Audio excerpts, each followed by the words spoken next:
I'm Sharon Barnes-Waters, and April is Parkinson's Awareness Month.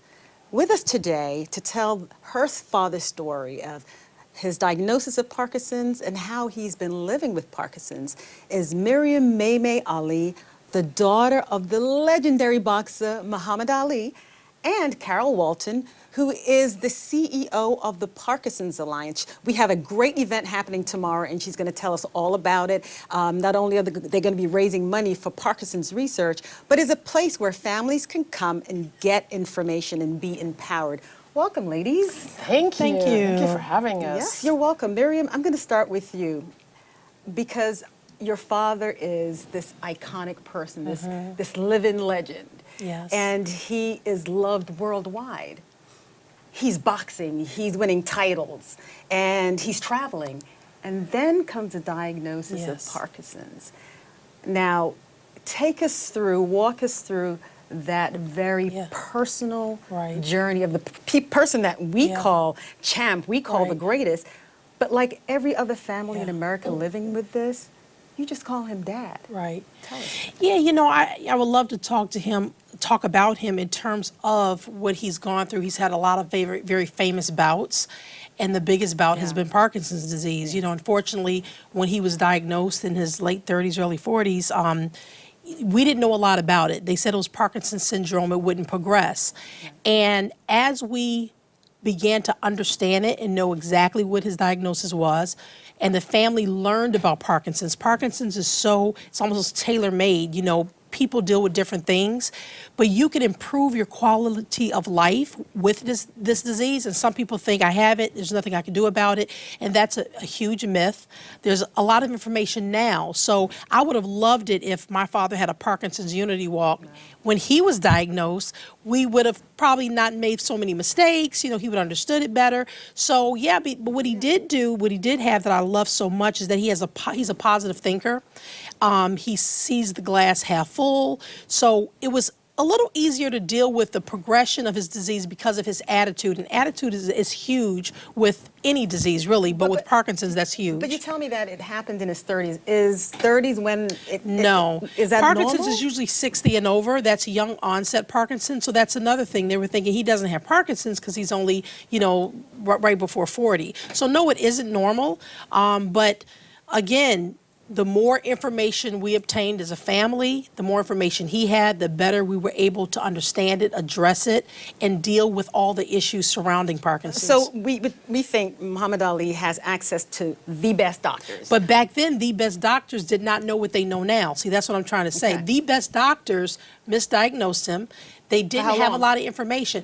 I would say it was probably 5 to 7 years. That's a long because time. they did not have the information they have now. But now, we have a plethora amount of information on how to deal with it, all different kind of treatments and therapies, and also 100% of the Parkinson's Unity Walk goes to research. So it's just a different day and time. So tell me, did he start to notice the difference in himself, or did others start to notice and say, you know? Yeah, it was both. I mean, we saw he was getting slower, he dragged, his speech was more slurred. A lot of people attributed that to boxing and being punch drunk. That's why there was it was a lot of, miscommunication on, okay, what is this? Because they thought, oh, it was just boxing, his speech is slurred, but it was really Parkinson's. So, I mean, he was trying to deal with it the best he could. When I look back in retrospect, I'm thinking he didn't panic like most people would have, because he just kind of accepts his life where it's at and his mentality. So, but yeah, I mean, we were just trying to figure it out. But like I say, the more we understood it, then we're like, oh, that's what this is. That's why your face doesn't have an expression. That's why. So we began to do things to help with that.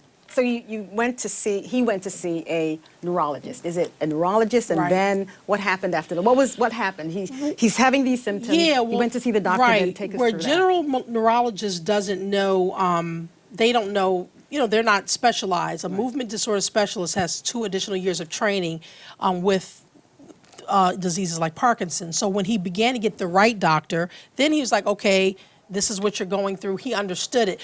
It was years of him not understanding a lot of things. And I would say around the time he lit the torch at the Olympics in Atlanta, that was around the time he began to being more involved in the Parkinson's community. More information about Parkinson's were coming to light. His wife got involved in organizations, and we started reading books about it, and it was just an awakening for us. Because you being the eldest child of Muhammad Ali, how did you as children deal with Yeah. seeing your father's change? Well, we knew something was going on with him. Again, he was so comforting in the way he translated what he was dealing with. You know, he was Right. comforting as a father. He's a spiritual man. So he's like, these are the cards I was dealt. We're going to deal with this. But another great point, we didn't let it consume our lives like that. So we still enjoyed our father. He still went to events. He still traveled. He still visited with his children. And that's another big thing about this disease. When a person with Parkinson's begin to not talk as well, don't put them in the corner. You know what I'm saying? And talk around them. Keep them engaged in life. And a lot of times family members will do that. So we naturally did that, and it's very important because, they're losing some of their identity, they're losing some of their independence. You want to give them as much independence as you possibly can, but keep them involved in the decisions that they want for themselves. And I've just seen a lot of people disregard people with diseases, like, oh, we have to do everything for them now. Nope. Don't do that, because Parkinson's is this shell, but they're inside. Fine, they're there. They're they still can hear there. you. You don't lose your Right. hearing. You know what I'm saying? Right. So yeah, just keep people involved in things and learn with them and share with them. And tell us about your dad. What is his day-to-day routine? Where Yeah. is he right now in this? Well, right now he's in late stages, so he needs 24-hour care. With Parkinson's, he can't communicate when something feels wrong. He can't communicate if he's constipated or if he has a pain or if you don't really have pains with Parkinson's, but he can't communicate things. So he does have a nurse at the house, but he still works out. Research shows that exercise slows the progression. Wow, it really helps out. He gets on a stationary bike just this past January on the day before his birthday. He has a little workout room next to his room. He's on the stationary bike for 30 minutes. He can't walk on his own now, but he got on that bike for 30 minutes, no help, because exercise, it's magical. It really is. So if you don't even have a disease, please exercise. But I think him being an athlete for years is one of the reasons he's doing better than most people after over 30 years of having it. But his wife and his crew and his caregivers, he works out, he has massages, he's on the bike, he doesn't stop. And that's so critical. So how do you communicate with him? His speech is a little... My father speaks with his eyes, and we talk to him, and we don't have to worry about having that back and forth with him. That's been that way for years, actually. So certain parts of the day, he speaks better than other parts, but it's not for long. He's more alert, because, it's a lot of medications over the years. So, it's, oh, yeah, Daddy, look at this. I got you a documentary for your birthday. And his eyes light up, and we just keep it going with him. You know what I'm saying? And I'm going to get Carol involved here. Carol, Muhammad Ali's form of Parkinson's is different from Michael J. Fox. And we see Michael J. Fox, who is still acting, and we can understand what he's saying, but he has that jerking. So Parkinson's comes in different forms. Every single Parkinson's disease is different. That's why we need a lot of tools in the toolbox. And Maymay was saying it took about 5 to 7 years for them to diagnose Muhammad. We still have 25 to 30% of people who are misdiagnosed today, Sharon. Wow. Yep. And this is one of the most important, it's crazy. One of the most important messages we're still trying to get out, which is the theme of the walk tomorrow, is that if you think you're diagnosed, you absolutely must go to that movement disorder specialist, not just a general neurologist. And most people don't know that, because they don't even know what it is. Something's going on, you go to your doctor says, oh, go to the neurologist. Who knew that you had to go to somebody that had 2 more years of training? And when neurologists have a patient like that, do they readily say, this could be Parkinson's, and somebody else has to see you? I would love to say they all do that, but unfortunately some of them don't. They want to just take say, care of take themselves. this medication and come back in 6 months. Right. And what people don't understand, I wish you could hear the calls that we get in our office when they finally get this message about the movement disorder specialist. We have so many therapies for Parkinson's, Sharon. Unlike a lot of other diseases, we're very lucky, but unless you're with that specialist that knows how to mix that cocktail of medications, you are not getting the best quality of life. And it's amazing what a tweak of 15 or 20 minutes, or take it at night instead of the morning, I can't even tell you what it does for people's quality of life. They're back working, they're back sleeping, and like Maymay says, exercise is still the game changer right now. I'm sure a lot of Absolutely. families are going to be stunned to hear that, because it's just neurologists. Yep. And that's I kind of know. selfish to not say, here, this could be the problem also. Let me put you on to a movement disorder specialist. And a good movement disorder specialist will work with your local neurologist. You only really need to see him once or twice a year, but you got to get that top quality care.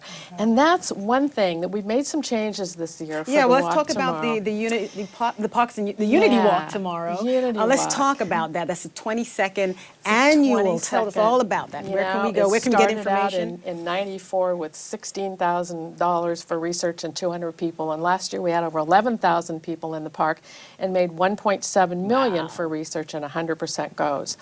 And because we have so many people now, we've got to make a few changes. So tomorrow it's going to be great. 8:30 to 12:30. Everything opens at 8:30. You come out, you register, you do the walk in Central Park, 72nd Street. It's the bandshell. So enter 72nd and 5th or 72nd and Central Park West. But in order for us to get that real important message out, we have 6 movement disorder centers who are going to have a booth tomorrow at the walk. So you got a whole team, 6 different multidisciplinary teams that are going to talk to you about the importance of all these therapies and seeing a specialist. We also have an Ask the Healthcare Expert where we have nutritionists and physical therapists and occupational. Everything, it's one-stop shopping. So it's not just a walk, or you said a gentle walk. For how long is the walk? It's 1.4 miles. Gentle walk. And it is very gentle, and it's handicapped. You can take your wheelchair, you can take your walker. But some people, they talk to each other on the internet for years, and then they choose the Unity Walk as a day to come and finally meet. So when you see 10, 11,000 people, and they're all working on your disease, the message is you're not alone. There's a huge family out there helping you and sharing their stories. You know, people with Parkinson's are wonderful about sharing everything they've learned as to how to live with this disease. And that's fantastic. And the nice thing is, if we were doing this interview 4 or 5 years ago, I would only be able to tell you that we're funding research for symptomatic therapies. We're not only funding great symptomatic therapies, but we're now funding research that will halt or slow the progression of Parkinson's disease. That's fantastic. It is. And Maryum, I like what I heard that you said. You said that your Parkinson's disease does not define your father. No, and it shouldn't define anyone. That's not his. That's not what we should, the sum total of this great man. Because he had a lot of years before this late stages part where he's in the house most of the time, and I'm so happy he took advantage of that. He spent his time with his family and friends and did things. And a lot of people, they'll get something, and because they change somewhat, and they're going through something or they're on medication, they feel I have to shut down now, it's over. And it really isn't. It's not. You can still have a quality of life. Yes, and you don't even know your progression might be really slow. So don't let it, isolate you. And I'm just, as she's describing the walk, I said, wow, I would have loved to have had that when my father first got this disease. If he had this, man, I mean, it would have, even though he handled it well, we saw him struggle a little bit with feeling like he was the only one with it. I didn't even know what it was. A lot of people didn't know what it was. And then when he did come out, it was so refreshing. Dear people with Parkinson's says, when I got this disease and I saw your father at the Olympics, I started getting out, and when people saw me shaking, I said, I have what Muhammad Ali has. Wow. And so many people said they started going out more, so just, if you come on out, you don't have to plan it. It's a free event. And I want to say, can you give us the web address? So that unitywalk.org. And there are people in the office today. We have a toll-free number, 866-789-9255. Tell us that again. And we'd love you to get a team together and raise some money. But it's Friday. So don't miss a whole year. Right, it's tomorrow. And come out and take advantage of all this wonderful information. So again, the website is unitywalk.org. And that toll-free number, 866-789-9255. Well, I want to thank you, Maryum. I want to thank you, Carol. We thank you. Give our love to your dad. We love him. And we want to ask everybody again to come out tomorrow and join the walk, join the fight. You can donate or you can come and get information. And again, the website is www.unitywalk.org. Thanks a lot.